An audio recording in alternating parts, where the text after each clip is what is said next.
Episode की शुरुआत होती है एक मिथोलॉजी से, जहां बताया जाता है कि भगवान ने सबसे पहले इंसानों को बनाया और फिर बनाई विचेस। भगवान ने अपनी शक्तियां इन विचेस को दे दी और उन्हें आदेश दिया कि वे इंसानों की सहायता करे, उनका मार्गदर्शन करे और हमेशा उनके भले के लिए काम करे। विचेस ने भगवान से वादा किया कि वे अपनी जिंदगी इंसानों की सेवा में समर्पित कर देंगी, लेकिन समय के साथ इंसानों ने अपने ही रक्षकों के खिलाफ विद्रोह कर दिया। उन्होंने विचेस को मारना, सताना, उनका नरसंहार करना शुरू कर दिया। अब हम पहुंचते हैं रेडियो एम्पायर में, जहां विचेस का शिकार करना कानूनी तौर पर शुरू कर दिया गया था। तभी हम एक लड़के को देखते हैं जिसका नाम है एडोनिस और ये एक विच का शिष्य है और उसकी गुरु है क्लोई, जो एक शक्तिशाली आइस मैजिशियन है। दोनों इंसानों से बचते हुए इधर उधर भाग रहे होते हैं क्योंकि क्लोई एक विच है और हर इंसान उन्हें मारना चाहता है। क्लोई अपने मैजिक मैप से अपनी लोकेशन ट्रैक करने की कोशिश करती है, लेकिन एडोनिस अपने स्मार्टफोन से अपनी लोकेशन फटाफट निकाल लेता है। इस पर क्लोई भड़क जाती है और कहती है, बेवकूफ लड़के, स्मार्टफोन ऑन रखा तो वो हमें ट्रैक कर लेंगे। एडोनिस कहता है, रिलैक्स बेबी, मैंने सेटिंग से सब कुछ फिक्स कर रखा है, कोई भी हमें ट्रैक नहीं कर सकता। लेकिन क्लोई उसकी कोई भी बात नहीं मानती और गुस्से से उसके सर पे एक मुक्का जड़ देती है। चुपचाप बैठा रहे। एडोनिस पूछता है, यार कब तक हम ऐसे ही भागते रहेंगे और हम भागी क्यों रहे हैं? पागल लड़के, क्योंकि मैं एक विच हूँ, जब तक इंसान हमें मारते रहेंगे हमें भागना ही होगा। अब एडोनिस को ये बात चुभती है। क्लोई उसके कंधे पर हाथ रखकर कहती है, यार तुम घबराओ मत, हम ऐसी जगह ढूंढेंगे जहाँ विचेस को मारा न जाए और तुम वहाँ पढ़ाई भी कर पाओगे। एडोनिस कहता है, यार मुझे कोई स्कूल नहीं जाना, मैं सिर्फ आपकी ही देखभाल में सीखना चाहता हूँ। अब क्लोई स्माइल करते हुए कहती है, अच्छा मैं सब समझ गई, तो तुम्हें मुझ जैसी बड़ी लड़कियाँ पसंद है ना? अब एडोनिस मन में सोचता है, क्लोई इतनी शांत कैसे रह सकती है यार? क्या उन्हें गुस्सा नहीं आता? और क्यों हम इंसानों से बदला नहीं लेते? इसी बीच कुछ इंसान उनकी लोकेशन ट्रैक कर लेते हैं और वहाँ पहुँच जाते हैं। एडोनिस उन पर हमला करने ही वाला होता है, लेकिन क्लोई उसे रोक देती है और खुद अपना आइस मैजिक इस्तेमाल करके सबको जमा कर रख देती है। तभी दोस्तों एंट्री होती है रेडियो एम्पायर के क्रूर राजा गोथे की। वो कहता है, क्लोई को मेरे सामने लाओ, अब वो और भाग नहीं सकती। क्लोई एडोनिस को समझाती है कि अभी वो एक्सपीरियंस नहीं है, लेकिन एडोनिस अपने मैजिक स्वॉर्ड समन कर लेता है और कहता है, अगर मैं कुछ नहीं कर सकता तो मैजिक सीखने का मेरा कोई फायदा नहीं। क्लोई उसे समझाती है कि अगर उसने इंसानों को मार दिया तो एडोनिस के पास लौटने के लिए कोई दुनिया नहीं बचेगी। लेकिन तभी हमला होता है और दोनों को पकड़ लिया जाता है। अब गोथे एक स्पीच देता है, हम इंसानों को हर आपदा में विचेस की जरूरत पड़ती है, लेकिन अब हम टेक्नोलॉजी के दम पर अपनी आजादी पा सकते हैं, क्योंकि हम लेकर आए हैं गियर एक्सपेंशन और SDA-2, एक ऐसा डिवाइस जो विचेस की ताकत को खत्म कर देता है। इसके बाद दोस्तों वो क्लोई को बेइज्जत करता है, उसके कपड़े फाड़ता है और कहता है, ये लड़की बिना मैजिक के तो कुछ भी नहीं है। अब ये सब देखकर एडोनिस का खून खोल जाता है, लेकिन क्लोई उसे रोक लेती है। तभी हमें एक फ्लैशबैक दिखाया जाता है जहाँ क्लोई ने छोटे एडोनिस की जान बचाई थी, लेकिन अब वही क्लोई गोथे के हाथों मारी जाती है, पहले गोली से फिर गार्ड्स के बंदूकों से। अब बेचारा एडोनिस सदमे में चला जाता है, उसे और क्लोई के बिताए हर पल याद आने लगते हैं। गोथे क्लोई का सर उठाकर कहता है, सुनो तुम सब, अब हमने दुनिया की सबसे ताकतवर विच को मार दिया है, अब इंसान ही सर्वोच्च है और हमसे ऊपर कोई नहीं। दोस्तों अब हमें 10 साल बाद एक जेल का सीन दिखाया जाता है, जहाँ पर सभी विचेस को कैद किया गया है और उन्हें सेक्स स्लेव की तरह इस्तेमाल किया जा रहा था। वहीं हमें मिलती है एक प्यारी और मासूम विच, जो अपनी दोस्त आना को खाना देने के लिए अपनी ब्रेड खुद न खाकर उसे दे देती है। डरोका के अंदर अभी भी दया, करुणा और हंसी बची है, लेकिन तभी गार्ड्स आकर 218 नंबर की लड़की को ले जाने लगते हैं, जो कि आना होती है। अब डरोका बिना एक शब्द कहे अपनी प्लेट एक्सचेंज कर देती है और खुद को पेश कर देती है। इंचार्ज रोका से कहता है, ये लड़की इतनी हैरानी से मत देखो, हमने तुम्हारी बॉडी की जांच कर ली है और ये लॉर्ड्स को खुश करने के लिए एकदम परफेक्ट है। दरअसल इस जगह को चलाने के लिए हमें बहुत सारा पैसा चाहिए होता है और भारी टैक्स भी भरना पड़ता है, इसलिए तुम्हें भी बाकी सबकी तरह अपनी बॉडी को सर्व करना होगा। अब रोका वहाँ कुछ विचेस को देखती है और घबरा कर कहती है, यार ये तो नर्क से भी बदतर है। इंचार्ज कहता है, हमने इन पर गियर एक्सपेंशन का इस्तेमाल किया है, जिससे इंसानियत को आगे बढ़ने में बहुत मदद मिली है। इसके बाद वह रोका की एक फोटो खींचने की कोशिश करता है, लेकिन रोका इसी मौके का फायदा उठाकर उसे काट लेती है और उसका फोन छीन सुनकर वहाँ से भाग जाती है। इसके बाद वो फोन अनलॉक करने की कोशिश करती है, लेकिन उस पर वॉइस लॉक लगा होता है। तभी डरोका अलग अलग आवाजों में फोन अनलॉक करने की कोशिश करती है और आखिरकार जब वह प्रिजन इंचार्ज की आवाज में बोलती है तो फोन अनलॉक हो जाता है। इसके बाद डरोका सभी जेलों के दरवाजे को खोल देती है और चिल्लाकर कहती है, गेट्स खुल चुके हैं, सब लोग यहाँ से भागो। तभी वहाँ पर भगदड़ मच जाती है और सभी कैदी इधर उधर भागने लग जाते हैं। डरोका एक बहुत बड़े गेट के सामने रुकती है और जब वो उसे खोलती है और अंदर जाती है तो देखती है एक बहुत ही खतरनाक विच को सील किया गया था और तभी वो सील टूटने लग जाती है। गार्ड्स आते हैं और सील को रोकने की कोशिश करते हैं, लेकिन सील टूट जाती है और उसमें से निकलता है गुस्से से भरा एडोनिस। एडोनिस बाहर आते ही सबसे पहले अपनी सारी जंजीरें तोड़ता है और खुद को पूरी आजाद करता है। फिर वहाँ मौजूद गार्ड्स पर हमला कर देता है और वह एक गार्ड्स का हथियार छीनकर उसी के गले में घुसेड़ देता है और फिर बाकी गार्ड्स को बुरी तरह से मार देता है। दोस्तों, इस सीन को देखकर ये साफ जाहिर होता है कि एडोनिस के दिल में अब भी इंसानों के लिए नफरत और गुस्सा भरा हुआ है। इसके बाद वह डोरोका की ओर देखता है और उसके सर पर गन तान देता है और बिना कुछ कहे गोली चला देता है, लेकिन वह उसे मारता नहीं बल्कि सिर्फ उसकी वीडियो अनलॉक करता है और वहाँ से चला जाता है। इसके बाद हमें नेशनल सिक्योरिटी ब्यूरो के डायरेक्टर यामाटो को दिखाया जाता है। जैसे ही उसे पता चलता है कि एडोनिस कैद से भाग गया है तो वो अपने एग्जीक्यूटिव से कहता है, उसे हर हाल में पकड़ो और खत्म कर दो, चाहे तो लेवल 5 के ऊपर के हथियारों का इस्तेमाल भी कर सकते हो। लेकिन वो एग्जीक्यूटिव थोड़ा बचकाना से व्यवहार करता है। तभी यामाटो की छोटी बहन यूकी, जो कि वॉइस डायरेक्टर है, वो कहती है, अगर इसकी हरकतें ऐसी ही रही तो मैं इसे एक दिन खुद ही मार दूंगी। अब यामाटो हंसते हुए कहता है, वो जैसा है वैसा ही उसे रहने दो, क्योंकि वो हमारी ही तरह एक एग्जीक्यूटिव है। और दोस्तों, तभी हमें पता चलता है कि वो एग्जीक्यूटिव असल में एक ह्यूमन साइबर्ग है। तभी सीन शिफ्ट होता है इंटरमेंट कैंप पर, जहाँ चारों तरफ लाशें पड़ी होती है। एडोनिस यहाँ से अपना हथियार लेकर जा चुका था और इंचार्ज बुरी तरह से डरा हुआ था। सिक्योरिटी गार्ड्स बताते हैं कि उस लड़की ने उसका फोन अनलॉक कर लिया और सभी कैदियों को आजाद कर दिया, लेकिन इंचार्ज सोच में पड़ जाता है कि आखिरकार उस लड़की ने उसका फोन अनलॉक कैसे किया। तभी हमें पता चलता है कि एडोनिस का थ्रेड लेवल SS है, यानी सबसे खतरनाक और सबसे शक्तिशाली, और ये सब हुआ है क्लोई की वजह से।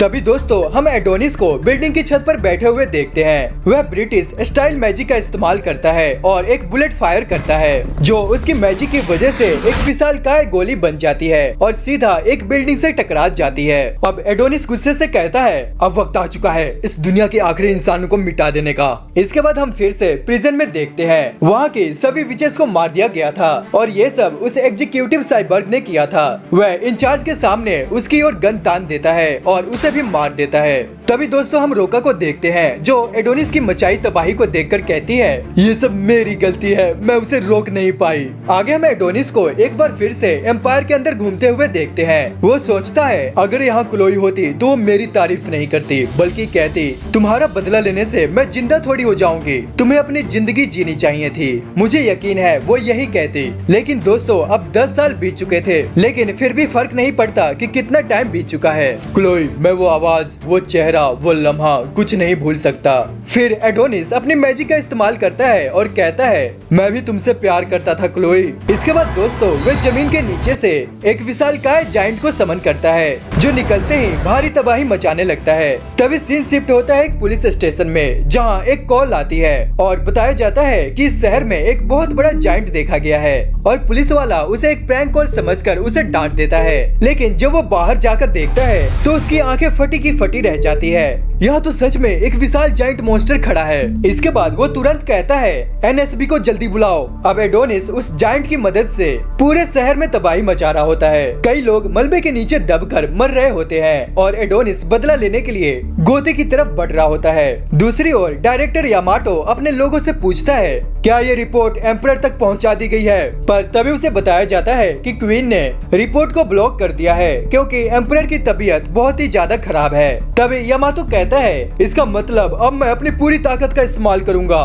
तभी वो एयर फोर्स और ग्राउंड फोर्स को जायंट पर अटैक करने का आदेश देता है। तभी यूकी उसे बताती है, कैंप के अंदर से वो लड़का और उसका हथियार दोनों गायब है। तभी यामाटो पूछता है, मैजिक को सप्रेस करने वाला डिवाइस कहाँ है? गार्ड्स जवाब देता है, सर वो डिवाइस पिछले 10 सालों से इस्तेमाल ही नहीं हुआ, कोई गारंटी भी नहीं है कि अब वो काम करेगा भी कि नहीं। इसके बाद हम कई सारे टैंक्स को देखते हैं जो जायंट पर हमला करने के लिए आते हैं और वो एक साथ अटैक भी करते हैं, लेकिन उस पर उनका कोई भी असर नहीं होता। एडोनिस अपने जायंट से एक बिल्डिंग पर पंच मारता है और उस बिल्डिंग के मलबे से सारे टैंक्स तबाह हो जाते हैं और यहीं पर हमें बताया जाता है कि ये बीते हुए 10 साल एडोनिस के लिए बर्बाद नहीं गए थे। एडोनिस एक ऐसा लड़का था जिसने अपने अंदर ही इतनी रिसर्च और ज्ञान इकट्ठा कर लिया था कि अगर वो चाहे तो पूरी दुनिया को तबाह कर सकता था। लेकिन ब्राइटर मैजिक सीखना कोई आम बात नहीं थी। इसके लिए सबसे पहले मैजिक के असल मतलब को समझना पड़ता है, फिर उसे मैथिली में कन्वर्ट करना पड़ता है, वो भी किसी आम तरीके से नहीं बल्कि एक खास कलम किल के जरिए, जो कि किसी और का नहीं बल्कि एडोनिस का खुद का हथियार है। और बिना किसी महान टीचर के ये सब करना नामुमकिन था, लेकिन एडोनिस अकेला नहीं था, उसके पास पहले से ही क्लोई थी। एडोनिस के लिए आज के लोग और 10 साल पहले के लोग दोनों में कोई भी फर्क नहीं था। 10 साल पहले के लोगों ने अपने पर्सनल फायदे के लिए क्लोई को मारा था और आज के लोगों ने भी उसी घाव का फायदा उठाया। और अब एडोनिस ने अपने मैजिक से 2 मशीन गन समन कर ली थी और बेरहमी से जो भी सामने आया उसे गोली से छल्ली कर दिया। और तभी वो अजीब से स्माइल करते हुए कहता है, आँख के बदले आँख और कुछ नहीं। और दोस्तों उसके आंखों में आंसू थे, लेकिन वो खुशी के थे। तभी वो बोलता है आज तक मैंने ऐसा महसूस नहीं किया, कितना खूबसूरत नजारा है ये।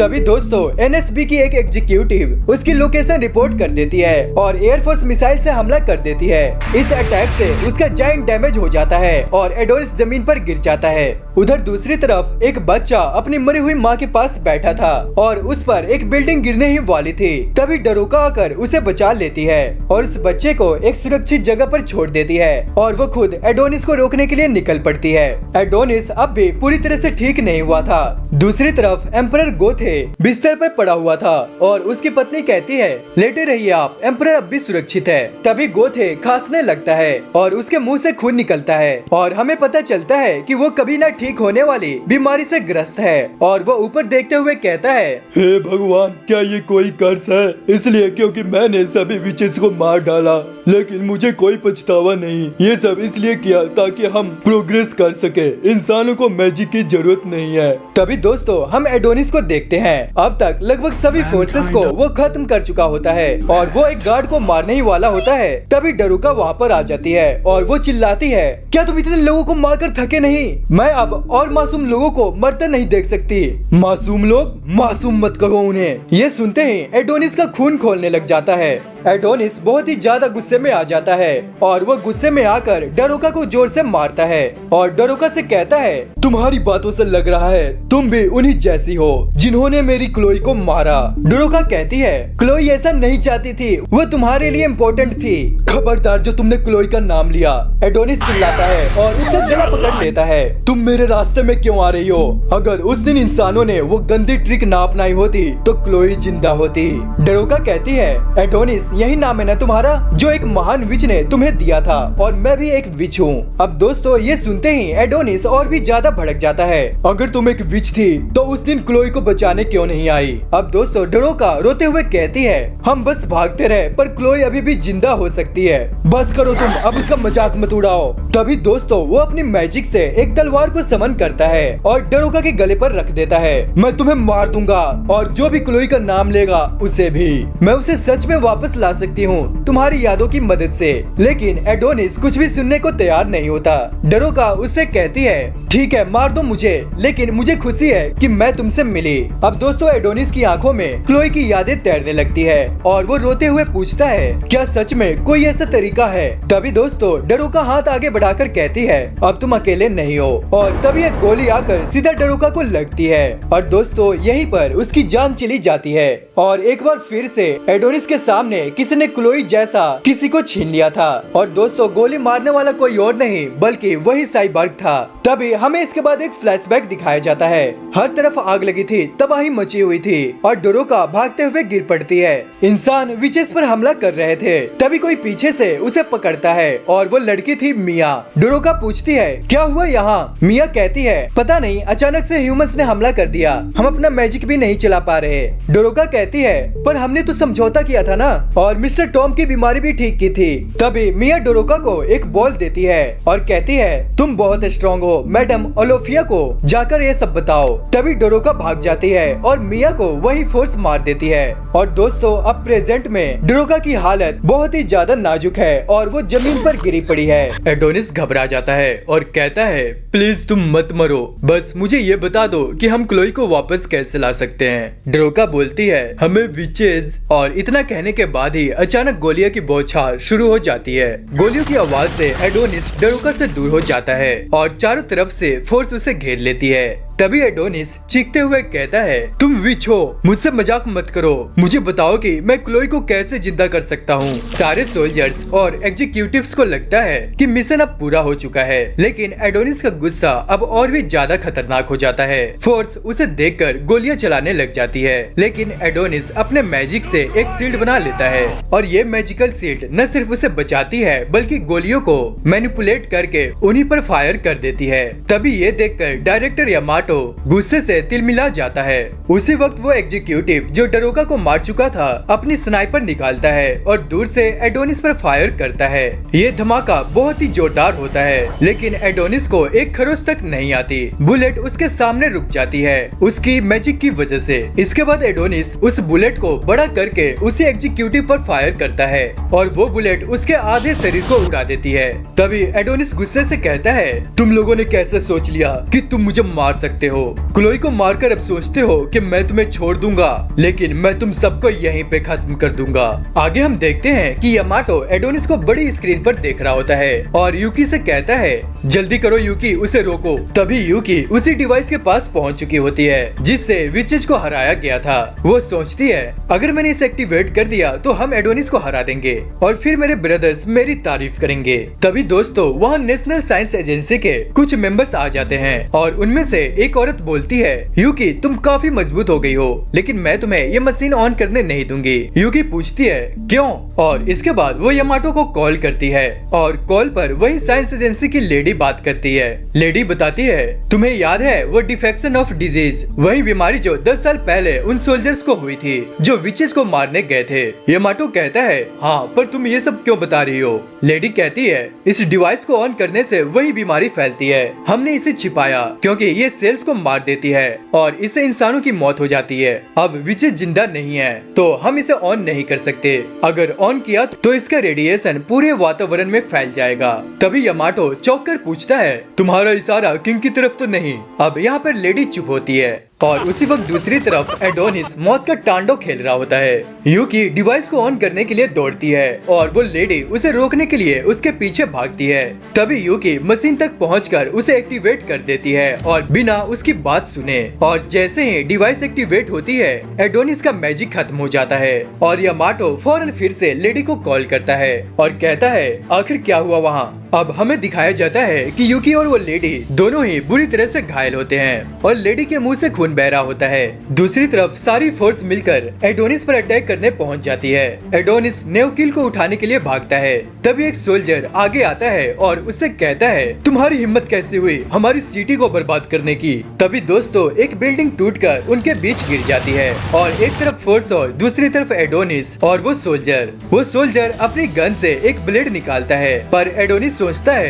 क्या मैं मरने वाला हूँ? क्या यही मेरी मौत है? तो फाइनली मैं तुम्हारे पास आ रहा हूँ क्लोई। और इसके बाद वो अपना गला आगे करता है और सोल्जर ब्लेड से उसका सिर धड़ से अलग कर देते हैं। पूरी फोर्स पहले उस सोल्जर की हालत को लेकर चिंतित होती है, लेकिन तभी वो सोल्जर एडोनिस का सिर हाथ में लेकर सभी को दिखाता है मैंने कर दिया। अब एडोनिस के कटे सिर को देखकर सारा नेशन खुश हो जाता है। इसके बाद एम्पायर में हुए नुकसान की भरपाई शुरू हो जाती है और घायल लोगों को हॉस्पिटल भेजा जाता है। और यामाटो उस सोल्जर को देखता है और कहता है अरे ये तो बहुत यंग लगता है, शायद न्यू ज्वाइनर है। वहीं दूसरी तरफ यूकी और वो साइंस लेडी हॉस्पिटल ले जा रहे होते हैं, लेकिन तभी हमें एक आवाज सुनाई देती है हमने एक ह्यूमन को पाला 10 सालों तक, वो बच्चा जो क्लोई के साथ था। इंसान होकर भी बहुत सारे इंसानों को मारा, लेकिन हमें अब तक समझ नहीं आया कि वो इंसान होकर मैजिक कैसे चला सकता है। मुझे अफसोस है कि मैंने 10 साल पहले ही उसे क्यों नहीं मार दिया। और तभी हम देखते हैं कि ये भाषण कोई बड़ा अधिकारी दे रहा होता है और वो आगे कहता है अब सब सुरक्षित है, हमारी साइंस की ताकत के सामने कोई भी इवल टिक नहीं सकता।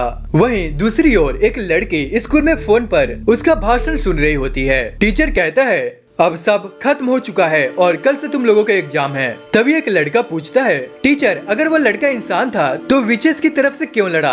अरे बच्चे ये तो मुझे भी नहीं पता, शायद उसका ब्रेन वॉश कर दिया गया हो। इसके बाद पीरियड खत्म हो जाता है और वो लड़की डेस्क पर सिर रखकर बैठ जाती है। तभी एक दूसरी लड़की आती है और कहती है मैंने देखा एरी तुमने क्या किया। एरी बोलती है तुम क्या बकवास कर रही हो ये, और वो लड़की वहाँ से चली जाती है। अगले सीन में हम उस लड़की को ग्रे यार्ड में देखते हैं और वो कहती है आपका काम था हमें बचाना, प्लीज माफ कर दो ताकुमा। और तब हमें एक फ्लैशबैक दिखाया जाता है जब उसका दोस्त मलबे के नीचे दबा था तो एरी उसे छोड़कर वहाँ से भाग गई थी और वो लड़का वहीं पर मर गया। इसके बाद वो लड़की अपने फोन में एडोनिस की फोटोज को देखने लग जाती है और स्माइल करते हुए बोलती है लगता है मुझे नया बॉयफ्रेंड मिल गया और ये तो बहुत ही ज्यादा हॉट है। तभी वहाँ एक अजीब सा आदमी आ जाता है और बोलता है अरे ये तो बहुत बुरा है। अब वो लड़की वहाँ पर थोड़ा सा घबरा जाती है लेकिन वो आदमी तुरंत माफी मांगते हुए कहता है मुझे माफ कर दा, मुझे तुम्हें ऐसे डराना नहीं चाहिए था। अब जब लड़की उसे गौर से देखती है तो पता चलता है कि वो कोई आम आदमी नहीं बल्कि एक गवर्नमेंट ऑफिसर है। इसलिए वो जल्दी से अपने फोन में से एडोनिस की सारी फोटोज को डिलीट करने लगती है लेकिन वो आदमी बोलता है अरे इसकी कोई जरूरत नहीं है। अब वह लड़की उसे माफी मांगते हुए वहाँ से भाग जाती है।